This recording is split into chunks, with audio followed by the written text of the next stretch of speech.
काफ़ी तेजी से फैल रहा है। यहाँ आप सभी जितने भी सम्मानित नागरिकगण बैठे हैं, अधिकांश बिना मास्क के बैठे हुए हैं, तो कृपया आप अपनी सुरक्षा करें। इस भी ओमिक्रॉन की लहर को भी आप हल्के में ना लें। ऐसा मत समझिए कि जो पहले वाला था वो तगड़ा था, ये बड़ा हल्का है, ऐसे गुजर जाएगा। सर्दी जुकाम जो खांसी है वो नॉर्मल सर्दी जुकाम खांसी से अलग है, जो ओमिक्रॉन के सामान्य लक्षणों के रूप में इस समय आ रही है सामने। आप एक आदमी अगर बीमार होते हैं तो पूरा आपका परिवार प्रभावित होता है। पैसे आपके अलग खर्च होंगे, दवाओं की समस्या, अस्पताल तक दौड़ने की समस्या अलग होगी।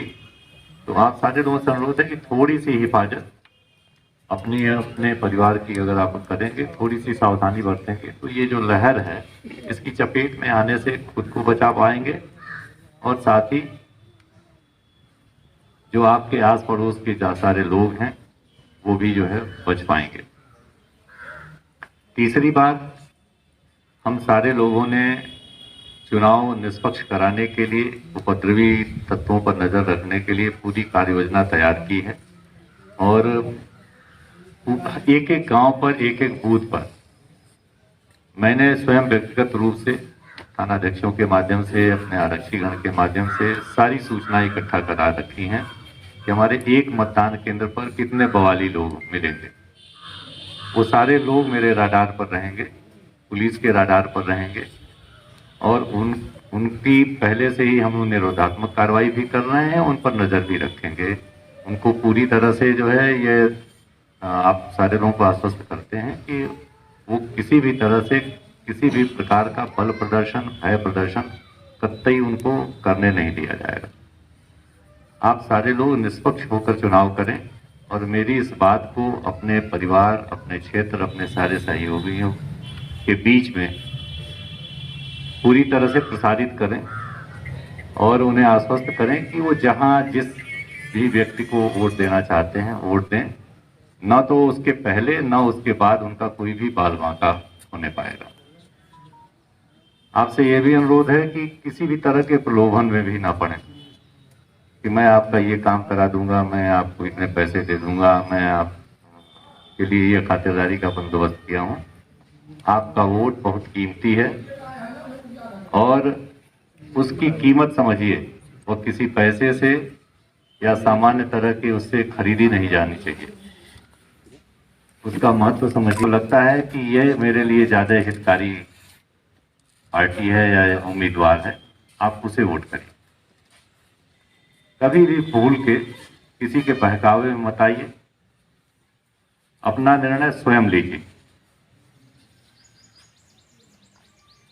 और अंतिम बात, मतदान के दिन आप सारे लोगों से अनुरोध रहेगा कि हालांकि पर्याप्त पुलिस बल है, लेकिन अनुशासन और आत्म अनुशासन अपनी जगह है।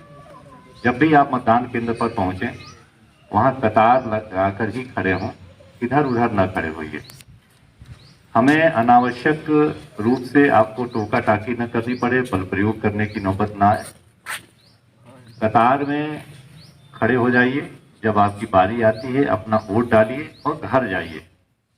चुनावी चर्चाओं में मत पड़िए, किसको कितने वोट मिल रहे हैं, कौन जीतेगा, कौन हारेगा, ये सब चर्चाएं अपने घर पर बैठकर ये आग्रह करिएगा। सार्वजनिक स्थानों पर न तो इस तरह का कोई कमेंट, न इस तरह की कोई बातचीत होनी चाहिए। गुप्त मतदान होता है, आपने किसको वोट दिया ये किसी को नहीं मालूम होता है, तो अनुपालन सुनिश्चित किया जाए। चुनाव के दौरान, चुनाव से पहले या चुनाव के बाद एक सी विजिल ऐप है जो चुनाव आयोग ने लॉन्च किया हुआ है। सी विजिल ऐप आपको थानाध्यक्ष के माध्यम से पता चल जाएगा, या जब भी आप गूगल करेंगे C vigil app, C for cat, VIGIL, तो सी विजिल ऐप को आप जब गूगल करके देखेंगे तो उसको डाउनलोड कर सकते हैं।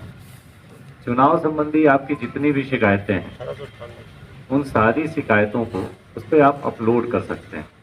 मसलन जैसे आपका वोटर कार्ड नहीं बना है, आपको और कोई समस्या आ रही है, कोई आदमी शराब बांट रहा है, कोई आदमी आपके गांव में आकर जबरदस्ती धमका रहा है, कोई आदमी असलहे लेकर घूम रहा है, या किसी ऐसी बस्ती में जहां अनुसूचित जाति के लोग या कम आबादी वाले लोग हैं उनमें जाके धमका रहा है कि हम ही को वोट देना, या वोट के दिन जो है वो अगर घर से निकले तो हाथ पांव तोड़ देंगे या बाद में देखेंगे। तो इन सारी चीज़ों की शिकायत आप घर बैठे कर सकते हैं।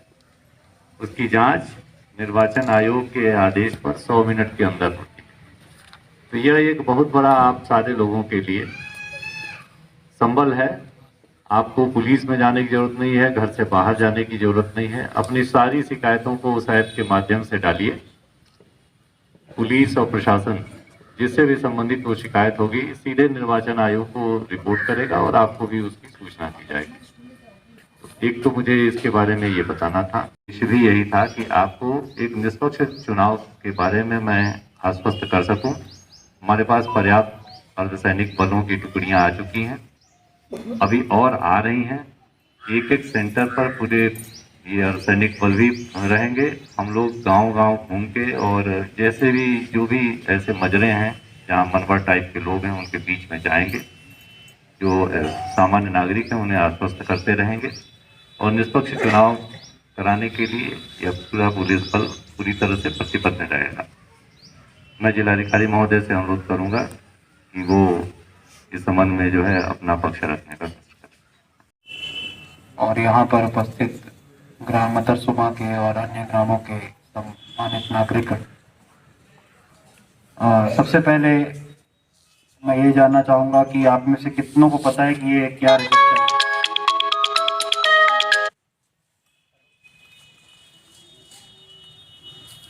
है? ये रजिस्टर नंबर 8 है आपके गांव, और इसमें इस गांव का छोटा से छोटा जो भी घटना होती है वो दर्ज होती है। अभी इसमें आगे का उर्दू में है, मेरे स्टेनो साहब ने बताया, उर्दू पढ़ते हैं। 1898 से जो भी घटनाएं हुई हैं वो देख सकते हैं आप, स्टार्टिंग का उर्दू में है। ये यहाँ ये देखिए 1898 से इनकमिंग वॉइस में लिखा हुआ है। अब आपने सुना होगा कि पुलिस रिकॉर्ड बन जाता है, तो किसी के मन में आता होगा क्या सही में रिकॉर्ड होता है या नहीं होता है। तो मैं वही किसी को गलतफहमी हो वो दूर कराने के लिए हम लोगों ने सोचा कि रजिस्टर दिखा देते हैं कि ये वाकई में होता है। कुछ परिस्थितियां होती हैं जिसमें मारपीट हो जाती है, परंतु एक मेरी सलाह ये रहे कि किसी का मोहरा बन के मारपीट ना कर लीजिएगा चुनावी माहौल में, कि भाई वो तो आपको लड़ा के चले गए, आप लड़ लिए, इसमें नाम आ गया। अच्छा, इसमें नाम आ गया तो फिर क्या होता है?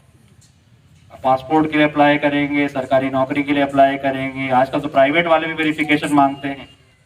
इसी रजिस्टर से चेक किया जाता है कि इनका चरित्र प्रमाण पत्र, ठेकेदारी करना है, चरित्र प्रमाण पत्र नहीं बनेगा। सबके नाम है इसमें, अभी मैं बताऊंगा, अभी कुछ नाम में होता है, कप्तान साहब बताएं। इसमें लोगों के नाम पहले से लिखे हैं। एक और चिंता की बात है, यहाँ मैं देख रहा हूँ एक 3/7 आवश्यक वस्तु अधिनियम भी लिखा हुआ है।